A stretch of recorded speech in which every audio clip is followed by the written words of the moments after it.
So we'll start with the module 1, in which we have introduction to the design of machine elements 1 with the code 18ME52. So design process involves almost 8 steps. First is a need or aim.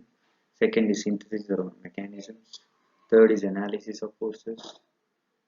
Fourth is material selection. Fifth is design of elements, size and stresses. Sixth is modification. Seventh is detailed drawing. Eighth is production. To the design process in detail. First is the recognition of need, that is aim that we have seen. The first of all, make a complete statement of the problem indicating the need, aim or purpose for which the machine is to be designed. So you need to identify what are the problems. Okay.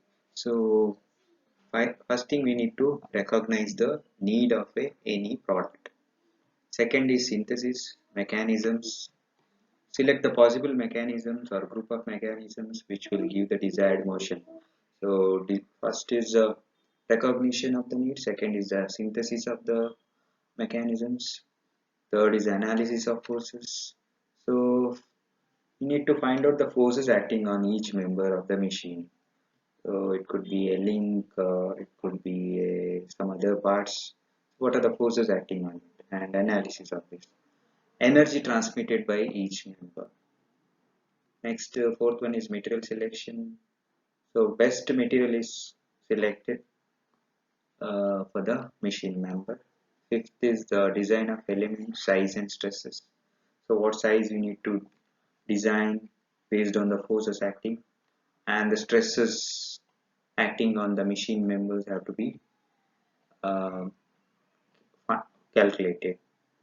So keeping in mind that each member should not deflect or deform than the permissible limit or the allowable stress limit.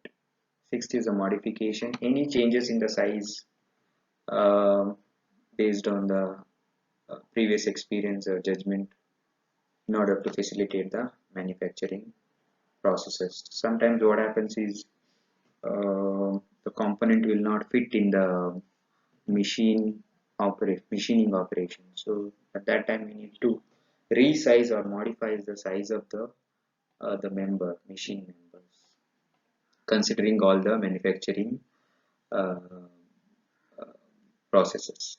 Seventh is a detailed drawing. Draw the detailed drawing of each component and assembly of the machine with complete specification for the manufacturing processes suggested.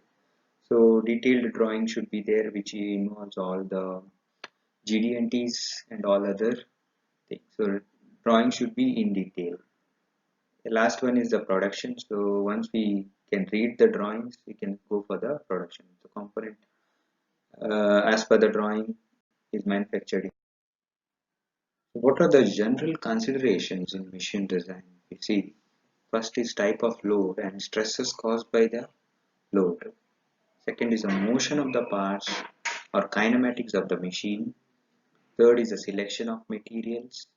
Fourth is form and size of the parts to be manufactured. Fifth is frictional resistance and lubrications during the operations. Sixth is the convenient and economical features. Seventh is use of standard parts in the machine assembly. Eighth is the safety of operations that they follow. Ninth is the workshop facilities for the manufacturing. 10th is the number of machines to be manufactured, how many numbers you manufacture. 10th, 11th is the cost of construction, what cost involved in the construction of that machine. 12th one is the assembly of the parts.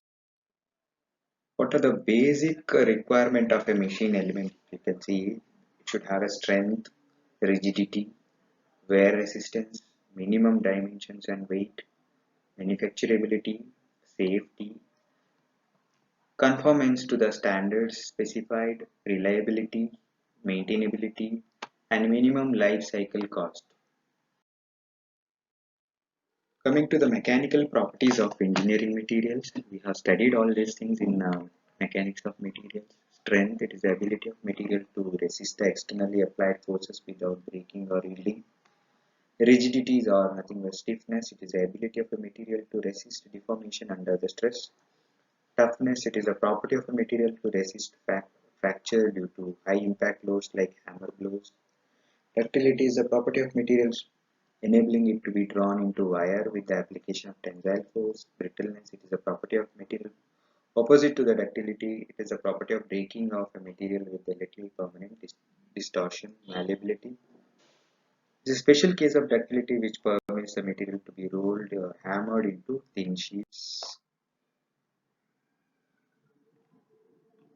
Next, it is the hardness properties such as resistance to wear, scratching, deformation, and machinability. Resilience. It is a property of a material to absorb energy and to resist shock and impact loads. Creep. Nothing but a permanent deformation, slow and permanent deformation. Elasticity is nothing but a property of material to regain its original shape after the external forces are removed. Plasticity, it is nothing but material retains the deformation produced under load permanently. Damping capacity is nothing but to absorb the vibrations. So these are the